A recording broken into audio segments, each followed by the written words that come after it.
The bedroom was a tomb of shadows, the air thick with the sour tang of last night's wine.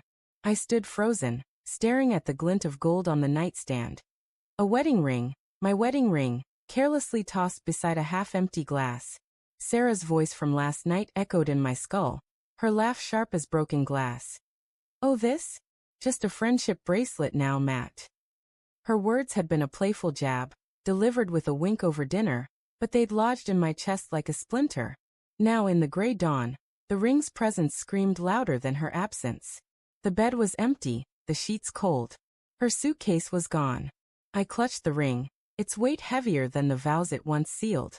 My pulse hammered, each beat a question: where is she? Why now? The house felt hollow, every creak of the floorboards a taunt. I stumbled to the kitchen, hoping for a note, a sign, anything to stitch sense into this unraveling morning. Nothing. Just the drip of the coffee maker, mocking my need for clarity. My phone buzzed on the counter, her name on the screen. A text: "I'm sorry. I need space." Space. After 8 years, 2 miscarriages, and a mortgage we'd barely scraped through? My thumb hovered over the call button, but my gut churned with a truth I wasn't ready to face. The living room smelled of her lavender perfume, faint but clinging, like a memory that refused to fade. I sank onto the couch, the same one we'd picked out at a flea market, laughing over its hideous plaid pattern. Her laugh, God, it used to light up my world. Lately, it had been different, sharper, like she was laughing at a joke I wasn't in on. Last night at dinner, her phone had buzzed incessantly. "Work," she'd said, her eyes darting away. I'd believed her because I wanted to, because doubting her meant doubting us. I scrolled through my phone, fingers trembling, searching for clues in our text history. Her messages had grown curt over the past month. Late again, don't wait up. Meeting ran long. Grabbing drinks with Jen. Jen. Her coworker, her confidant, the one who'd been at our wedding, toasting to our forever. I opened Jen's contact, hesitated, then typed, "Is Sarah with you?" The reply came too fast. "Haven't seen her since yesterday." "Everything okay?" My stomach dropped. Yesterday, Sarah had said she was with Jen. The lie sat there, cold and undeniable, like the ring in my palm. The house was too quiet, the kind of quiet that amplifies every thought. I wandered to her office. A small room cluttered with books and her vintage typewriter. Her laptop was gone, but a sticky note clung to the desk. "Call TT?" Who the hell was T? My mind raced, conjuring faces. Tom from her office, with his slick smile? Or maybe Tara, her old college friend who'd resurfaced last year? I rifled through her desk, guilt prickling my skin. A folded receipt slipped from a drawer. Dinner for 2 at La Rosa, dated last week. I hadn't been there. The total, $142, stung like a slap. Who pays that much for a work dinner? My phone buzzed again. Another text from Sarah. "Please don't hate me.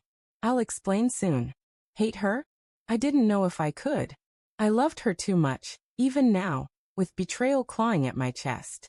I called her, but it went straight to voicemail. Her voice, warm and familiar, promised to call back soon. A lie like everything else. I sank to the floor, the receipt crumpled in my fist, and let the anger come.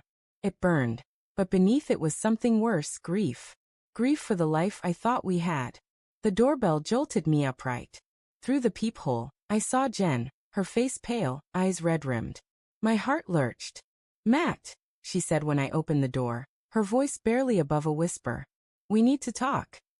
She stepped inside, clutching her purse like a lifeline. The air between us crackled with unspoken truths. "Sarah's not herself," she began, avoiding my gaze. "She's been distant. I didn't want to worry you, but..." She stopped, her lips trembling. "But what?" I snapped, louder than I meant. Jen flinched. "She's been spending time with someone. I don't know who. She wouldn't tell me." The room spun. I gripped the counter, the edge biting into my palm. "When?" I asked, my voice hoarse. Jen swallowed hard. "For months. I thought it was stress, maybe a midlife thing. But last week, I saw her at La Rosa. She wasn't alone." The receipt burned in my pocket. "Who was it?" I demanded. Jen shook her head, tears spilling. I couldn't see his face. "She looked happy, Matt.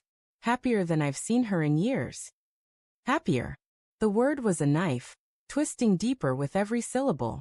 I wanted to scream, to demand why Sarah hadn't talked to me, why she'd let our marriage bleed out in silence. Instead, I asked, "Why didn't you tell me?" Jen's eyes met mine, full of guilt.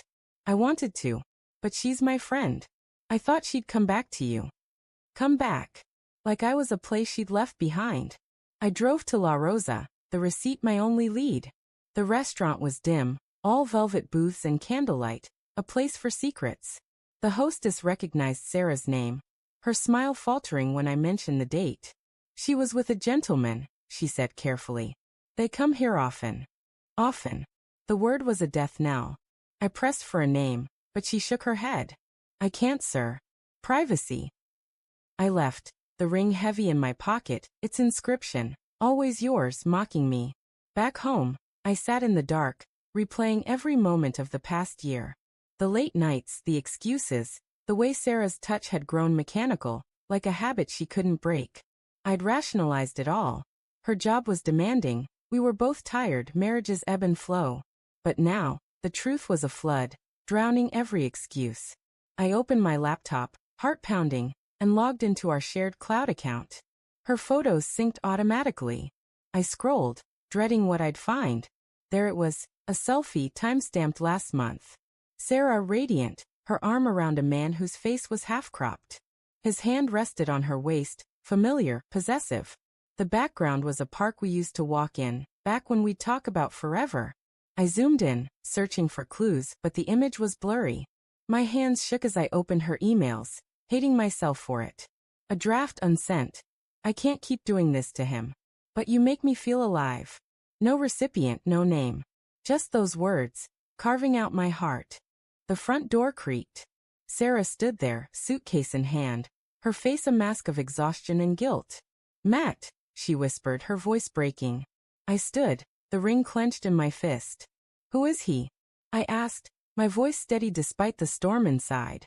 She flinched, her eyes darting to the floor. It's not what you think, she said, but her voice was thin, unconvincing. Then what is it? I stepped closer, the air between us electric with pain. You called our ring a friendship bracelet. You lied about Jen. You're gone all night, and now you're back with that look on your face. Tell me the truth.